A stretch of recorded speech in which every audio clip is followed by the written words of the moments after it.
Hello, my name's Jasmine Graben, and today I will be doing my persuasive speech. Ask nearly anyone on the street to define genocide, and you will hear that it is an extermination of a group of people that involves the killing of a large number of people. Certainly this would in fact be genocide, but the legal definition of genocide is much more general than that, and in fact does not actually require anyone to die. Genocide denotes an attempt to prevent a group from exercising an ability to maintain a cultural identity rather than a necessary process of losing one's biological existence. That's a quote from Alan Cooper, who wrote From Slavery to Genocide, The Fallacy of Debt in Reparations Discourse in 2012. Black Americans have been asking for reparations for decades and still do to this day. And as a Black American myself, I've had to learn and sympathize with the history of Black Americans and the many atrocities we have dealt with and still deal with. Black Americans have had to endure decades of hatred, oppression, violence, many losses, and had to fight to get the rights we currently have today. But for some reason, getting our right for reparation is something that's been ignored. I'll be going over some of the atrocities and challenges Black Americans have faced throughout history that calls for reparations, why we haven't been able to receive them, and state some ways you can help Black Americans continue to fight for reparations. Slavery lasted for 250 years, and after the Civil War, slaves were considered free, but were not free of hate, discrimination, killings, and underpaid wages.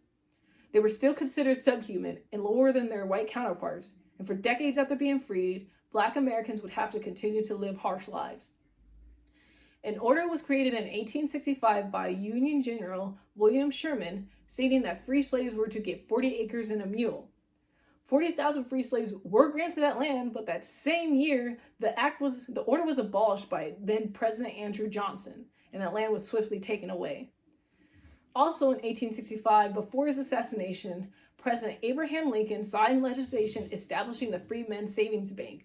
It was created to help free slaves save money, but by 1874, Freedmen's Bank was close to failing due to bad loans that weren't being paid. Although the bank tried to survive by using the money of their Black customers, it still crumbled and was liquefied by Congress that same year. Out of 34 branches, Freedmen's Bank had a total of $3.3 million, that's $73 million in today's dollars, from their Black customers that was completely lost. Even when Black Americans were doing well, they would have to suffer from more losses. In 1921, a white mob leveled a prosperous Black neighborhood called Greenwood in Tulsa, Oklahoma, also known as Black Wall Street.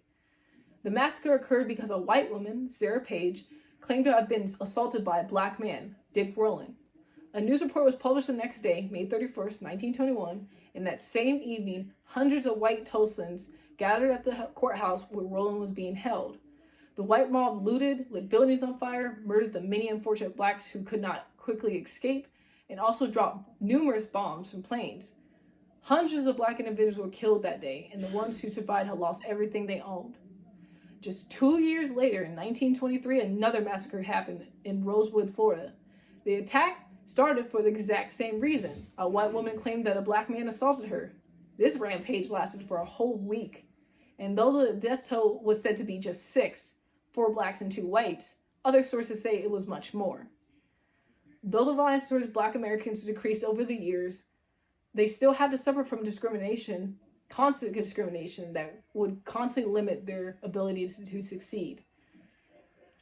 In 1935, President Roosevelt signed the Social Security Act into law, but since the act excluded farm workers and domestics, jobs that were heavily occupied by Blacks, many Black Americans, 65% nationally and between 78% in the South, were ineligible.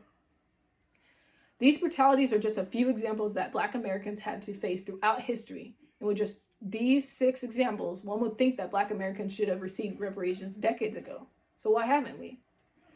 From 1989 until his resignation in 2017, the late Representative John Connors Jr. of Michigan would reintroduce the bill H.R. 40, also known as Commission to Study and Develop Reparation Proposals for African Americans Act.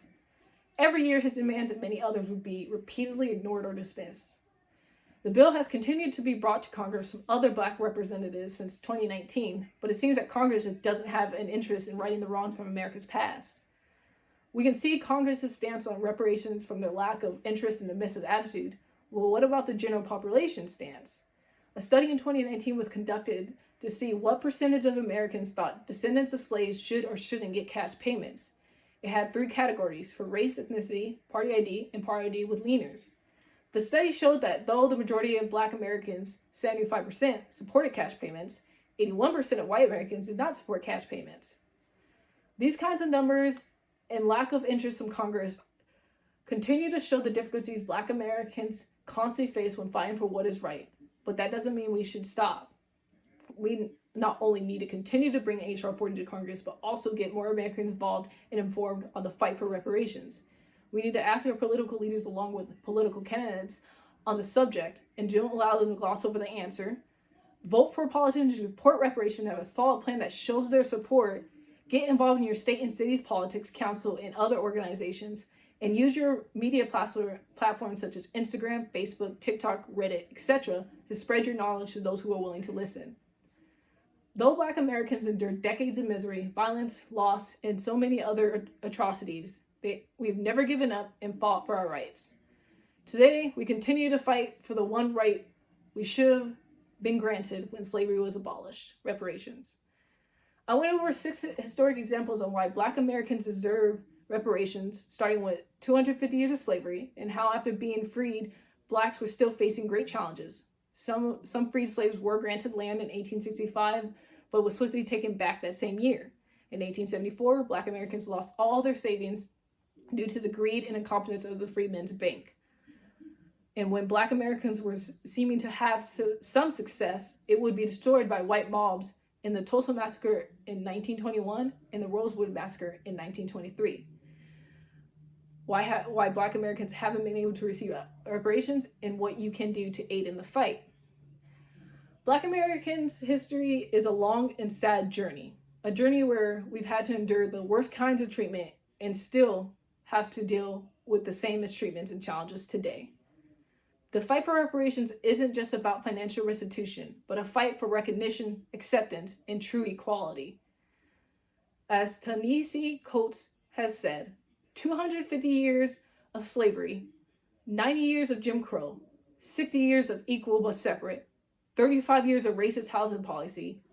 Until we reckon with their compounding moral debts, America would never be whole. Thank you.